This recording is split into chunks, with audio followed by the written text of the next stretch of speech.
Hey guys, welcome back. இது உங்கள் film gentleman. Episode 1 எப்படி இருந்துச்சு? அட்டகாசமா இருந்துச்சுல. ஸோ அதே மாதிரி இல்லை, அதை விட வெறித்தனமா இந்த எபிசோட் 2 இருக்க போகுது. ஸோ எபிசோட் 1 பார்க்காம இருந்தீங்கன்னா பார்த்துட்டு வந்துருங்க. அதுக்கான லிங்க் டிஸ்கிரிப்ஷன்ல, கமெண்ட்ல அண்ட் மேலே ஐ பட்டன்ல எல்லா இடத்துலையுமே கொடுத்து வச்சிருக்கேன். செக் பண்ணி பாருங்க.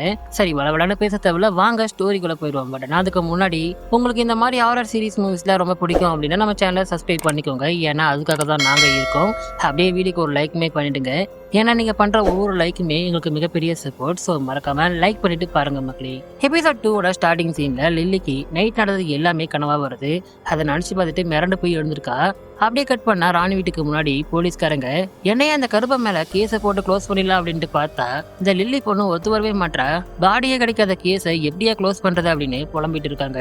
தியேட்டர்ல பசங்களோட பாடிஸ் கிடைக்கல போல. வீட்டு வாசல்ல போலீஸ்காரங்க இருக்கிறத பார்த்தோன்னே ராணியோட பாட்டி டென்ஷன்ல கண்டபடி கத்துட்டாங்க. அப்பாதான் சமாதானம் பண்ணி கூல் பண்ணிட்டு இருக்காரு. அப்படியே கட் பண்ணாங்க மேஜரோட ஃபேமிலி ஷிஃப்ட் ஆகி டெல்லிக்கு வராங்க. புதுசா வீடு ஒண்ணு வாடகைக்கு எடுத்துட்டார் போல. மேஜரோட பையன் பெருவில் இவங்க இங்க குடி வந்தது அக்கம் பக்கம் இருக்கவங்களுக்கு சுத்தமா பிடிக்கல. அது ஏன்னு உங்களுக்கே தெரியும். மேஜர் பையனுக்காக பழைய ஜாமா கடையில இருந்து ஒரு டெலஸ்கோப்பை வாங்கியிருக்காரு. அதை பார்த்தோன்னே வில்லுக்கு சந்தோஷம் தாங்கல.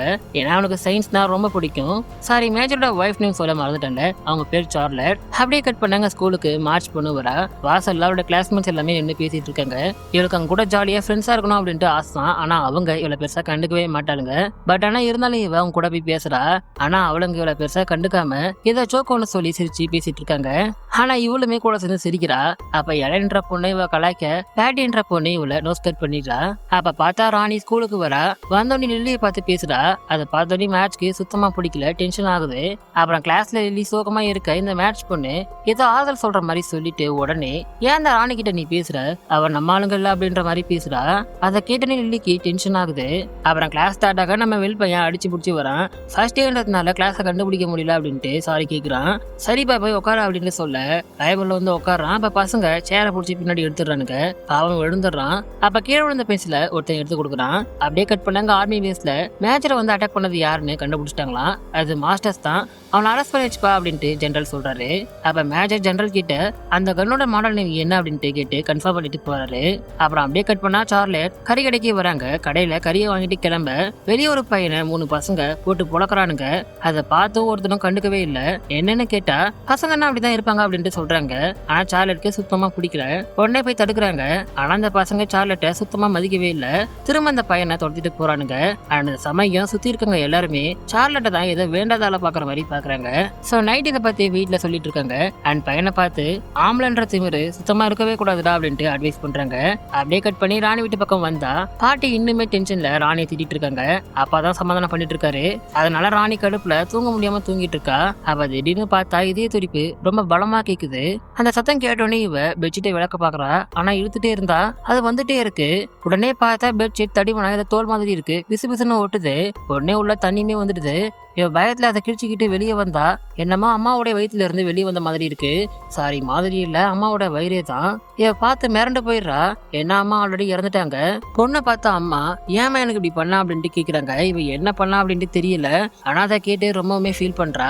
அப்ப அம்மா அந்த பசங்களை நீ எப்படி கொன்னையோ அதே மாதிரி தான் உங்க அப்பாவையும் நீ கொல்ல போற அப்படின்ட்டு சொல்றாங்க. உடனே அம்மா கத்த ஒரு மான்ஸ்டர் மாதிரி ஒரு கண்ணுக்கு தெரியுறாங்க. என் கிட்ட வாடா செல்லாம் அப்படின்ட்டு கூப்பிடுறாங்க அம்மா. இவ பயத்துல தப்பிக்க பார்த்தா தொப்புள் கொடி இருக்கு. அட இது இரடா கருமா அப்படின்ட்டு மிரண்டு போயிடுறா. அப்படியே அவங்க பக்கம் அவங்க இருக்கிறாங்க. இவ பயத்துல கத்துறா. அவங்க வயிறு உடனே பார்க்க மான்ஸ்டரோட வாய் மாதிரி இருக்கு. இவ்வளவு வேகமா இருக்கிறாங்க. அப்ப உள்ள அந்த கண்களை பார்த்தோன்னே ராணிக்கு அவளோட சாவு கண்முன்னு வந்து போகுது. உடனே வேகமா தொப்புள் கொடிய வாயால கட் பண்றா. அப்படி பண்ணிட்டு வேகமா பின்னாடி போக அந்த அம்மா போய் எழுந்து கிட்ட வருது. இவ மிரண்டு போய் உசுரே போற மாதிரி கத்த சத்தம் கிட்ட அப்பா வந்துடுறாரு. என்னமாச்சு அப்படின்ட்டு கேக்குறாரு. பார்த்தா எல்லாமே இல்யூஷன்ஸ் தான் போல. அங்க ஒண்ணுமே இல்ல. அப்படியே கட் பண்ணாங்க பார்ல டிரைவரும் கூட 2 பேரும் சரக்கடிச்சிட்டு இருக்கானுங்க. சீஃபை பார்த்தோன்னே கவுன்சிலர் கிட்ட வந்து பாரியா நீ என்ன பண்ணுவா ஏது பண்ணுவா எனக்கு தெரியாது. ஆனா அந்த தியேட்டர் கேஸ 24 ஹவர்ஸ்ல நீ முடிச்சாக்கணும். அப்படி பண்ணலன்னா உன் வேலை அடுத்த ஆஜல இருக்காது அப்படின்ட்டு சொல்லி மிரட்டுறாரு. அப்படி சொல்லிட்டு கவுன்சிலர் போனதும் நம்ம டிரைவரோட கேங்க ஜாலியா நின்று பேசி சிரிச்சிட்டு இருக்காங்க. அதை பார்த்தோன்னே சீஃப்க்கு டென்ஷன் ஆகுது. இதை பார்த்த டிரைவர் சாரி இவரோட பேரு ஆலரான். இதை பார்த்தோன்னே ஆலரான் போதண்டா வாங்கடா போவோம் அப்படின்ட்டு அங்க இருந்து கிளம்புறாரு. அப்புறம் அப்படியே கட் பண்ணி மறாவது நாள் காட்டுக்கு நடுவில் காட்டுறாங்க. இந்த ஆர்மிக்காரனுங்க எதையோ ஒண்ணா தேடிட்டு இருக்காங்க. இந்த அகழ்வாராய்ச்சிலாம் பண்ணுவாங்கல்ல, அந்த மாதிரி தான் தோன்றாங்க. இவங்க இப்படி பண்றத ஒரு 3 பேர் நோட்டம் விடுறாங்க. இதுக்கு ஆலரான் தான் தலைமை தாங்குறாரு, இன்சார்ஜ் போல. இது வரைக்கும் 4 இடத்துல தோண்டிருக்கோம், ஆனா ஒண்ணுமே இம்ப்ரூவ்மெண்ட் இல்ல அப்படின்ட்டு கர்னல் வந்து கண்டபடி திட்டுறாரு. அப்படியே கட் பண்ணா ஸ்கூல்ல கேண்டீன்ல லில்லி மேட்ச் கூட உட்காந்து சாப்பிடாம தனியா போய் உட்கார்றா. மேட்ச் அந்த பொண்ணு கூட தான் உட்காந்து சாப்பிட்டுட்டு இருக்கா. அப்ப ராணி லில்லி கிட்ட வந்து பேசுறத பார்த்தோன்னே இவங்க டென்ஷன் ஆகுறாங்க. இவங்களுக்கு ராணியே சுத்தமா பிடிக்கல. ராணி லில்லி கிட்ட அவளுக்கு வந்து ரிலேஷன்ஸை பத்தி சொல்றா. அதை கேட்டு லில்லி ரொம்பவே பயப்படுறா. அண்ட் லில்லி அப்ப போலீஸ்காரங்க உன் அப்பா பத்தி கேட்டாங்க, உன் அப்பா அந்த டைம்ல வந்தாங்களா, இருந்தாரா அப்படின்லாம் கேட்டாங்க. நான் இல்லன்னு உண்மையை சொல்லிட்டேன், ஆனா இருந்தாலும் அவங்க அதை விடுற மாதிரி இல்ல அப்படின்ட்டு சொல்றா. அண்ட் லில்லிக்கு அந்த மியூட்டன் பேபி வந்து கொன்னது சுத்தமா ஞாபகம் இல்ல, அது அது அப்படின்னு தான் மென்ஷன் பண்றான். ஆனா அதை கேட்டு ராணி டென்ஷன் ஆகி, அடியை அன்னைக்கு ஏதோ மான்ஸ்டர் வந்துச்சு தானே சொன்னேன், இப்ப கேட்ட என்னமா அது அதுன்னு சொல்லி வளர்ற அப்படின்ட்டு டென்ஷன் ஆகுறா. ஆக்சுவலா ராணி அந்த மியூட்டன் பேபியை பார்த்திருக்க மாட்டா, அவளுக்கு அந்த சத்தம் மட்டும் தான் கேட்டிருக்கும். அண்ட் அதே சமயம் லில்லிக்கும் அவ பார்த்தது என்னன்னு இப்ப அவளுக்கு தெரியல, ஹிட்லர் தான் மென்ஷன் பண்றா. சோ இதனாலேயே போலீஸ்காரங்க ராணியோட அப்பா மேல கேஸ் போட்டு க்ளோஸ் பண்ணிடலாம் அப்படின்ட்டு பாக்குறாங்க. சோ இதை பத்தி ராணி டென்ஷன்ல கத்த, ஏமா கத்துறா அப்படின்ட்டு டீச்சர் திட்டுறாங்க. அப்படியே கட் பண்ணங்க வில் பையன் கேண்டீன்ல உட்காந்து சாப்பிடாம கபோர்ட் கிட்ட புக் படிச்சுக்கிட்டே உட்காந்து சாப்பிட்டுட்டு இருக்கான். அதை பார்த்தோன்னே அந்த பையன் என்னடா ஆச்சு அப்படின்ட்டு கேக்குறான். அப்படி பேசிட்டு இருக்கும் போது இந்த பொண்ணு கேங் கிராஷ் ஆகி போகுது. அதுல மார்ஜ பார்த்ததும் தலைவன் வாய புழக்கிறான். அவளுங்க கிராஷ் ஆகி போனதும் ஒருத்த வந்து புகைய போட வில் பயந்து அங்க இருந்து வேகமா ஓடுறான். அப்ப கவனிக்காம டீச்சர் மேல மோதிட்டான். சேட்டை பண்ணாங்கன்னு வில்லையும் ராணியும் தனியா உட்கார வச்சிடறாங்க.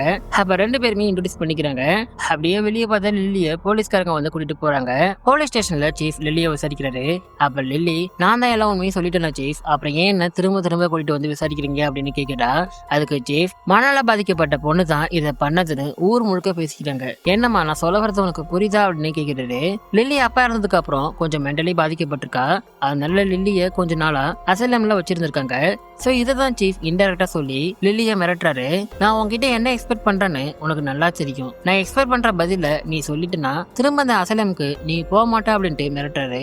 சோ அதனால லில்லி வேற வழி இல்லாம ராணியோட அப்பா தான் இதை பண்ணது அப்படின்ட்டு போய் சாட்சி சொல்றா. உடனே இதை வச்சு ராணியோட அப்பாவை அரெஸ்ட் பண்றாங்க. ராணி ரொம்பவுமே ஃபீல் பண்றா. உடனே ராணி லில்லி வீட்டுக்கு ஓடி வந்து ஏன் இப்படி பண்ண அப்படின்ட்டு கண்டபடி கத்துறா. அதுக்கு லில்லி, அவங்க என்ன ட்ரிக் பண்ணிட்டாங்க சாரிடி அப்படின்ட்டு கேக்குறா. அப்ப லில்லியோட அம்மா ஓடி வீட்டுக்கு அப்படின்ட்டு வேகமா கதவை சாத்துறாங்க. அப்படியே கட் பண்ணா மறாவது நாள் மேஜர் மாஸ்டர்ஸ் வந்து செல்லுல பாக்குறாரு. அவனுக்கு முன்னாடி ஒரு கன்னை அன்லோட் பண்ணி வச்சுட்டு அவனை வேணுமே உசுப்பேத்துற மாதிரி பேசுறாரு. அப்ப அவன் டென்ஷன் ஆகி அந்த கன் எடுத்து லோட் பண்ணி ஷூட் பண்ணலாம் அப்படின்ட்டு பார்த்தா அவனால லோட் பண்ண முடியல. சோ அப்புறம் உடனே மேஜர் ஜெனரலை வந்து பார்த்து, அன்னைக்கு நைட் என்ன மாஸ்டர்ஸ் வந்து அட்டாக் பண்ணல, அது வேற ஆளு, திரும்ப நீங்க விசாரணை நடத்துங்க அப்படின்ட்டு சொல்றாரு. அது எப்படி நீங்க சொல்றீங்க அப்படின்ட்டு ஜெனரல் கேட்க, அன்னைக்கு நைட் வந்து அவனுக்கு யூஸ் பண்ண கன் மாடல் சோவியத் மாடல். சோ அந்த கன்னை யூஸ் பண்ணணும்னா நிறைய ட்ரைனிங் தேவை. அதே மாதிரி ஒரு கன்னை எடுத்துட்டு போயிட்டு நான் மாஸ்டர்ஸ்க்கு முன்னாடி வச்சேன், அவனுக்கு அதை எப்படி யூஸ் பண்றது அப்படின்ட்டு அவனுக்கு சுத்தமா தெரியல அப்படின்ட்டு சொல்றாரு. சோ இதை சொல்லிட்டு மேஜர் கிளம்ப, அவங்க கிட்ட கொஞ்சம் பேசினப்பா அப்படின்ட்டு ஜெனரல் கூப்பிடுறாரு. கொரியால நடந்த ஒரு ஆபரேஷன்ல மேஜருக்கு பிரெயின்ல அடிபட்டிருக்கு. சோ அதனால மேஜருக்கு பயன்ற உணர்வு சுத்தமா போயிருக்கு.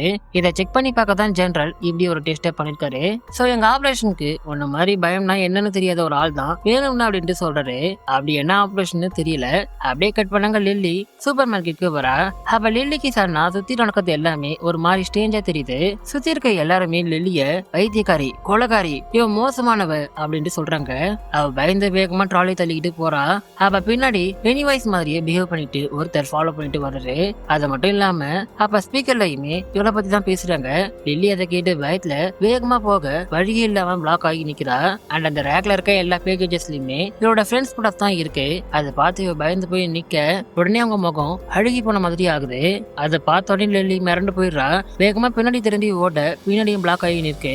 அண்ட் அது மட்டும் இல்லாம சுத்தி இருக்க எல்லா பாட்டிலுமே ஊறுகாய் பாட்டிலா இருக்கு. அப்படியே அதை பார்த்து லில்லி நடுங்கிட்டு நிக்க, அதுல ஒரு ஊறுகாய் பாட்டில்ல அப்பாவோட தலை இருக்கு.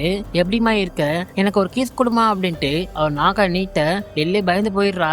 அதை பார்த்து பயந்து போய் அந்த பாட்டில் எடுத்து உடைச்சிடுறா. உள்ள இருக்க தலை 2 துண்டா வெளியே வருது. அண்ட் அது மட்டும் இல்லாம மத்த ஜாஸ்ல எல்லாம் அப்பாவோடைய கை கால் இதயம் நுரையீரல்னு ஒன்னொன்னா இருக்கு. அதை பார்த்த லில்லி மிரண்டு போய் கத்த, உன்னை இல்லாம கீழே விழுந்து உடைத்து. அண்ட் அது மட்டும் இல்லாம அந்த பாடி பார்ட்ஸ் எல்லாமே ஒண்ணு சேர்ந்து இவ கிட்ட வர பயந்து பின்னாடி போறா. அவ முன்னாடி இருக்க பாட்டில இருந்து ஏதோ பாம்பு மாதிரி ஒண்ணு வந்து லில்லியோட கழுத்தை புடிச்சு நெருக்க பாக்குது. லில்லி வழியில கத்த அப்படியே அப்பா தவழ்ந்து கிட்ட வந்து அவ மேல ஏறி எனக்கு ஒரு கீஸ் குடுமா அப்படின்ட்டு கத்துறாரு. லில்லி உசுரே போற மாதிரி கத்த பார்த்தா இது எல்லாமே லில்லியோட இலூஷன்ஸ் தான். கடைக்கார என்னமாச்சு அப்படின்ட்டு கண்டபடி திட்டுறாரு. கட் பண்ணா ஜெனரல் மேஜரை அந்த ரெஸ்ட்ரிக்டட் ஏரியாவுக்கு கூட்டிட்டு வராரு. அங்க இருக்கிறத பார்த்துட்டு இதெல்லாம் என்ன அப்படின்ட்டு மேஜர் கேக்குறாரு. கியூபன்ஸும் ரஷ்யன்ஸும் ஒண்ணு சேர்ந்து நம்ம மேல நியூக்ளியர் தாக்குதல் பண்ண ரெடி ஆகிட்டு வராங்க. சோ அதை தடுக்கணும்னா ஒரு பயங்கரமான எல்லாரையும் நடுங்க வைக்க குடிக்க ஒரு ஆயுதத்தை தான் நம்ம கண்டுபிடிக்கிறோம். சோ அதை தலைமை தாங்க உன்ன மாதிரி ஒரு ஆள் தான் எங்களுக்கு வேணும் அப்படின்ட்டு சொல்றாரு. அதை கேட்டோடனே மேஜர் என்ன வெப்பன்னு கேக்குறாரு. அதுக்கு ஜெனரல் பல வருஷத்துக்கு முன்னாடி இந்த டெரியில அந்த வெப்பன் புதைக்கப்பட்டிருக்கு. அதுக்கு முன்னாடி யார் வந்தாலும் அவங்களோட பயத்தை பயன்படுத்தியே அவங்கள அது கொண்டுடும். ஆனா அது எப்படி இருக்கும் அப்படின்னு எங்க யாருக்குமே தெரியாது அப்படின்னு சொல்றாரு. இவங்க எல்லாம் எதை தேடுறாங்க அப்படின்னு கெஸ் பண்ணிருந்தீங்கன்னா கமெண்ட்ல சொல்லுங்க. அப்ப கர்னல் வந்து அந்த பழம் தோண்டிட்டு இருந்தாங்கல்ல அந்த இடத்துல ஏதோ ஒண்ணு கிடைச்சிருக்கு, ஏதோ ஒரு இம்ப்ரூவ்மெண்ட் இருக்கு அப்படின்ட்டு சொல்றாரு. சோ அது என்ன அப்படின்ட்டு இவங்க பார்க்க போறாங்க. அப்ப அதே சமயம் லில்லிய அம்மா கூட்டிகிட்டு அந்த அசலமுக்கு வராங்க. வேணாம் வேணாம் அப்படின்ட்டு கத்துறா. ஆனா இருந்தாலும் விட்டுட்டு போறாங்க. அப்படியே கட் பண்ணாங்க. ஜெனரலும் மேஜரும் அந்த இடத்துக்கு வராங்க. வந்து பார்த்தா அந்த காலத்து கார் ஒண்ணு மேல தூக்குறாங்க. அண்ட் அது மட்டும் இல்லாம அதுக்குள்ள பூரா எலும்பு கொடுக்கலாம் இருக்கு. அதை பார்த்து எல்லாம் ஷாக் ஆக அப்படி இந்த எபிசோட் இங்க முடியுது. சோ நெக்ஸ்ட் எபிசோட்ல பார்ப்போம். Thank you guys.